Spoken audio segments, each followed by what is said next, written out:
Sono circa 60 i colpi di Kalashnikov e di Lupara che hanno ucciso giovedì scorso il presunto boss Vittorio Sia a Soverato. Nemmeno 24 ore prima era stato ucciso Giovanni Vallelonga, 62enne, imprenditore boschivo di Kaulonia, cugino di Damiano Vallelunga, ucciso nel settembre 2009 a Riace. Secondo gli inquirenti, gli omicidi avvenuti negli ultimi giorni potrebbero essere collegati, considerata l'alleanza tra i Vallelunga e la cosca Gallace Novella di Guardavalle, svelata dall'operazione Mitos.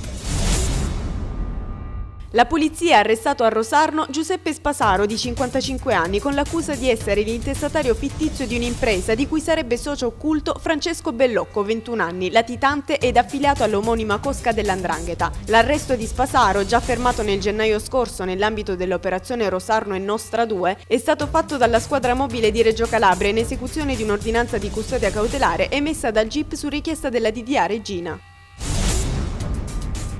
Nonostante lo spoil system metta sul piatto molti incarichi, tra quelli politici e quelli amministrativi, sono sempre troppo pochi rispetto a coloro che pretendono di occuparli. Se ne sta rendendo conto il neogovernatore Peppe Scopelliti, che è letteralmente preso d'assalto dalle richieste. C'è ad esempio da accontentare i partiti minori della coalizione rimasti fuori dalla giunta, così come c'è da sistemare pezzi grossi del PDL calabrese che ancora non hanno trovato una collocazione adeguata. Ci vorrà tutto il piglio del neogovernatore per tenere a bada questo assalto alla diligenza.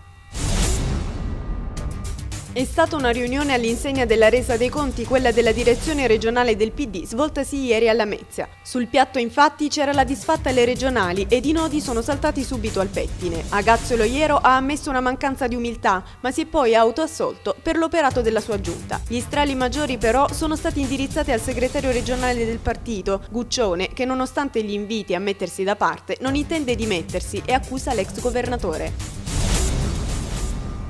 È stato presentato in prima nazionale nel Cinema Citrigno di Cosenza il cortometraggio Prima del buio con la regia di Luca Fortino, che fa parte del progetto Risorsa Giovani Calabria ideato da Lupi con il patrocinio della provincia di Cosenza. Il documentario si pone l'obiettivo di sensibilizzare ed educare alla sicurezza stradale, nonché arginare fenomeni di abuso di alcol e utilizzo di droghe, al fine di prevenire e diffondere tra i giovani la cultura della legalità ed i valori della vita e della consapevolezza.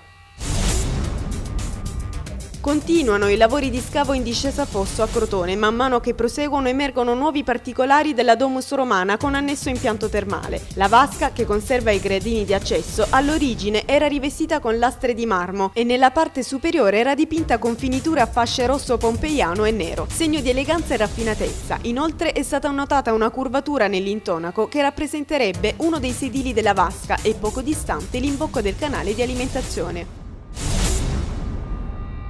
Si è svolta ieri al Teatro Cilea di Reggio Calabria la cerimonia di consegna dei riconoscimenti del San Giorgio d'Oro. Il sindaco Giuseppe Scopelliti ha premiato 12 noti professionisti, tra regini illustri ed altre personalità legate in vario modo a Reggio Calabria, alla sua gente, ma soprattutto impegnate ad utilizzare le proprie conoscenze per far emergere una terra piena di ricchezze umane, artistiche e naturali. Ieri sera poi, nella chiesa San Giorgio al Corso, si è svolta la solenne concelebrazione eucaristica presieduta da Monsignor Vittorio Mondello.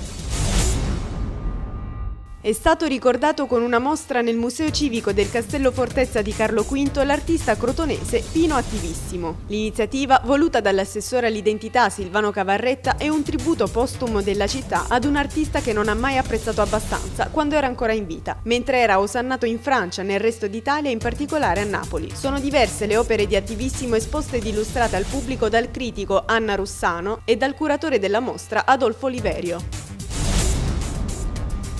Nel 37° turno di Serie B che si disputerà questo pomeriggio alle 15:30 sfide di cartello per Crotone e Regina. I rossoblù ospitano all'uscita il Toro di Colantuono, già sconfitto nel match di andata all'Olimpico per 2-1, mentre gli Amaranto vanno a Rigamonti per incontrare il Brescia, secondo in classifica. Domani scenderà in campo la Lega Pro nella terzultima giornata della stagione. In prima divisione il Cosenza si gioca le ultime chance di accesso ai play-off contro il Ravenna al San Vito. In seconda trasferte per Catanzaro a Siracusa e Vibonese contro il Gela.